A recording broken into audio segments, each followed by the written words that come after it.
MIM के राष्ट्रीय अध्यक्ष असदुद्दीन ओवैसी यूपी की राजधानी लखनऊ में थे तो निशाने पर यूपी की सपा सरकार और सरकार चला रहे अखिलेश यादव थे। मुजफ्फरनगर दंगों पर ओवैसी ने राज्य सरकार से जवाब मांगा और दंगों के लिए सपा सरकार को दोषी भी ठहराया।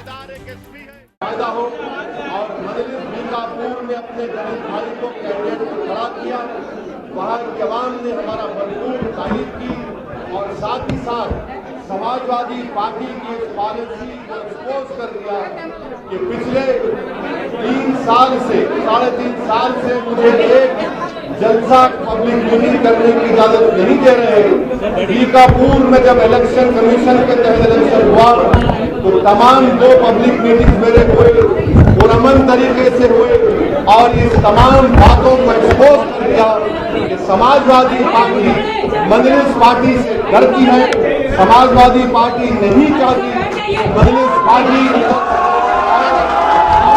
बता रहे हैं कि यहाँ पर हमारे आने का मकसद ये है कि गरीब आवाम को अपना हक मिले, गरीब आवाम को छुटकारा मिले और समाजवादी पार्टी ये तमाम महाज और नाकाम साबित हुई।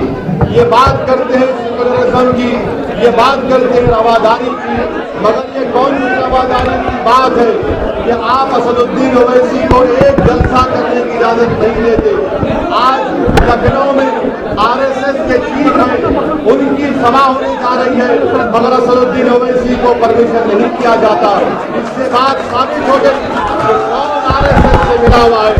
मैं आप तमाम मजलिस के मेंबर से ये गुजारिश कर रहा हूँ, रिक्वेस्ट कर रहा हूँ कि आप असेंबली इलेक्शन की तैयारी करिए।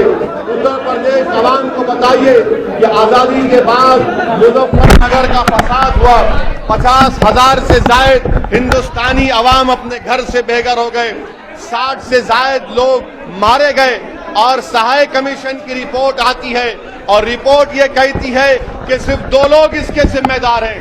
ये कैसे जिम्मेदार हो सकते हैं 2 लोग? और ऐसे कैसे कमीशन की रिपोर्ट है कि वो हुकूमत को क्लीन चिट देती है? ये कैसी हुकूमत है जो अपने आप को क्लीन चिट देती है? मैं इनसे पूछना चाहता हूं कि 50,000 लोग बेघर हुए, इसका जिम्मेदार कौन है? क्या इसका जिम्मेदार एक एसपी है? क्या इसके जिम्मेदार एक एलआई है?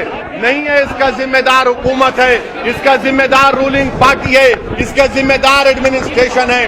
मैं उत्तर प्रदेश के उन तमाम ब्यूरोक्रेट से भी कहना चाहूंगा कि क्रिकेट मैच तो आप अखिलेश से हार जाते हैं, 4 साल से मैन ऑफ द मैच तो बन रहा है, मगर मैं बताना चाह रहा हूं समाजवादी पार्टी को कि 2017 में तुम क्लीन बोल्ड होगे, तुम हारोगे इलेक्शन इंशाअल्लाह ताला।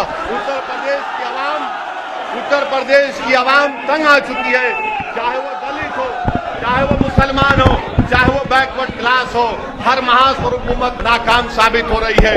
मैं हमारे तमाम मेंबर्स को ये बात बताऊंगा और आपसे अपील कर रहा हूं कि आप इस बात को उत्तर प्रदेश के घर घर तक पहुंचाइए कि माइनॉरिटीज का 2015 और 16 का बजट 708 करोड़ रुपये नहीं खर्चा किए गए। इसका जिम्मेदार कौन है? 1200 करोड़ रुपये, 20%, 19% के करीब मुस्लिम अक़लियत की आबादी। अरे आप कौन सा काम कर रहे हैं? तेलंगाना रियासत से मेरा ताल्लुक है, वहां पर 12% मुसलमान है और मजलिस पार्टी की नुमाइंदगी पर वहां पर तेलंगाना में माइनॉरिटीज का बजट 1300 करोड़ रुपये है और हम उसमें से 85-80% पैसा खर्चा करते हैं। एजुकेशन हब के ताल्लुक से देख लीजिए, 104 करोड़ रुपये कुछ नहीं हुआ। एमएसडीपी का प्रोग्राम, पॉलिटेक्निक की बिल्डिंग बन गई, कॉलेज की बिल्डिंग बन गई, मगर शुरू नहीं की जाती है। बताइए, तालीम के मैदान में, तरक्की के मैदान में लोग हमको पीछे रखना चाहते हैं। कहां गया समाजवादी का नारा कि रिजर्वेशन दिया जाएगा? ओवैसी पहली बार लखनऊ के आधिकारिक दौरे पर पहुंचे थे। उन्होंने प्रेस कॉन्फ्रेंस कर सवाल उठाया कि ऐसी क्या वजह है कि जांच कमेटी ने अपनी रिपोर्ट में किसी को दोषी नहीं ठहराया है।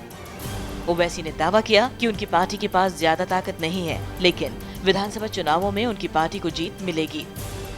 इस कार्यक्रम के दौरान ओवैसी को काले झंडे भी दिखाए गए, लेकिन बाद में उन्हें हटा दिया गया। ऐसे में ओवैसी की यूपी में ललकार से अखिलेश सरकार की पेशी पर बल तो जरूर पड़ेगा।